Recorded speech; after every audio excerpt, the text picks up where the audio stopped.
have the idea of ako or akonga, which is the word for teach and learn, they're not separate words, recognises that we are seeking beings, and what we're doing is we basically say something like we are spiritual beings having a physical experience, and the knowing part of us, the eternal part of us, is trying to integrate with the temporal, the unknowing or not yet knowing self.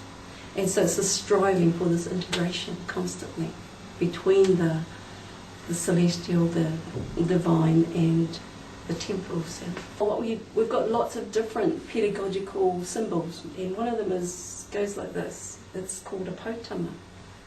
And what does it say? We go up like this in our learning, and then we plateau, and then we go up again, and then we plateau.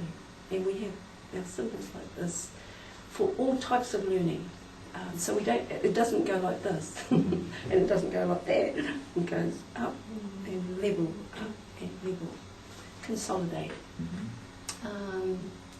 That's actually a good question about the learning styles, because we basically say that we have multiple dimensions to our learning capacity, and not all of it is in the conscious constructed world.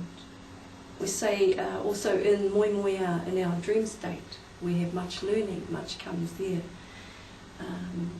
And I'll just describe this idea that our notion of intelligence has 4 domains. Mm-hmm. Our primary domain is relationship. We say basically in order to conduct healthy relationships requires intelligence of specific kinds. Relationships within the community or outside the community? With the world, with the self. Yeah, the universe within and the universe then outwardly expressed. And but in order to do this, we actually need to know in quite intimate ways how to conduct healthy relationship. First with the self, and then that is actually our indicator to how well we then can relate to the world beyond. This is the way I make sense of it. That in the culture I come from, we say there are 3 baskets of knowledge, which symbolise 3 dimensions of reality, which coexist together. They actually always interlock and exist together. And one is the celestial, the other is the terrestrial, and the other, we're now in this one, the temporal, the constructed reality of sense perception. And what we say is, this is the world in front of reality. Reality, we would say, is spiritual.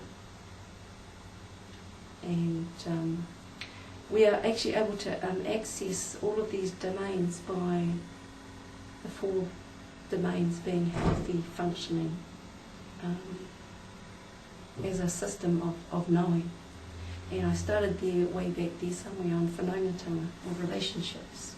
And the other one is wairuatanga. Wairuatanga, wai meaning water and rua meaning 2. And when we say we have 2 rivers running through us, one comes direct from the celestial, that's our spiritual, eternal self. The other is our blood, our water, ready to exist in this dimension. So this is intelligence related to that. Once we understand this, we know how to move easily through these dimensions. So we speak easily to ancestors past, and so forth. And we speak easily to the natural world of our brothers and sisters, because those rivers are integrated. We also have a domain relating to hinengaro. Hine is one of our words for the feminine or the receptive part of ourselves. The hinengaro is actually the mind heart, which we say is one, and it's a marriage. To have a healthy functioning hinengaro is when the mind and the heart speak as one. And then we have our intelligence related to the physical self, what we call the tinana.